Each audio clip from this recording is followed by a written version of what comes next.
Hello, welcome back to the AJ Review Show. This week we're talking all about Dangerous Animals. It's an hour and 33 minutes long, and I was lucky enough to get to watch this early at Scream Unseen at Odeon. Now, the last Scream Unseen I saw was The Surfer, which is really weird because both of these films were set in Australia and are largely centered around surfing and the ocean and boats and scary things that happen in them. So, directed by Sean Bryan, starring Hassie Harrison, Jay Courtney, Josh Houston, and Ella Newton. So, cast I've never really heard of or seen before. I did recognise Jay Courtney because he is Captain Boomerang in the Suicide Squad, but he looks completely different in this film. First hour is really good. It works, and it's scary and it's ingenuitive. It's kind of a new and more interesting look at a serial killer, how they're not just going, he's not going on a rampage, he's not wearing a mask, it's not just a mass killing spree.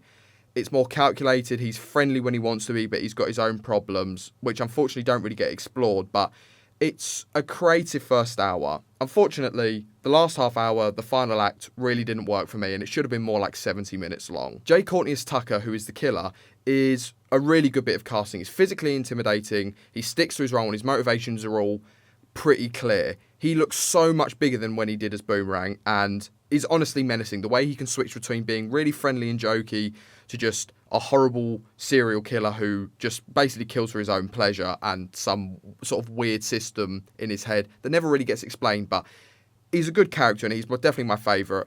The two other main cast in it are Hassie and Josh. They have a romance that gets pushed on you really unnecessarily, especially towards the end. There's no real grounds for it, and Hassie's character actually is quite one-sided. While things are happening on land, the story's more interesting. You're cutting between like the sea and the land, and it's a bit more interesting, and her character is more interesting. But once she's on the boat and everything's sort of actually happening with the horror, she becomes quite one-sided.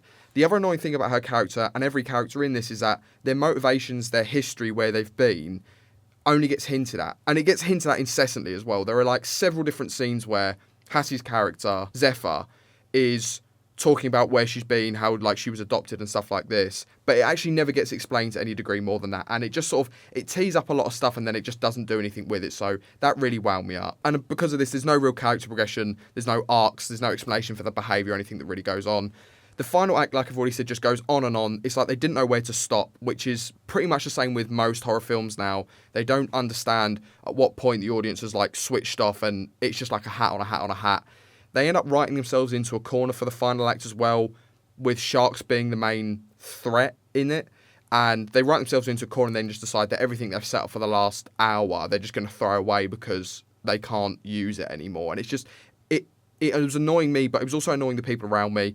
I mean, like, people were saying that they just wish the film would end already and sort of laughing at how they just throw everything away at the end, because the film is set up within some realm of reality. It's not incredibly far-fetched.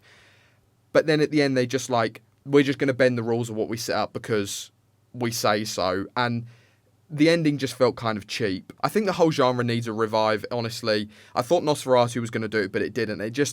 This film falls into the same horror tropes that have just made horror films and the whole genre feel really boring and predictable, and unfortunately that's where the film does end up.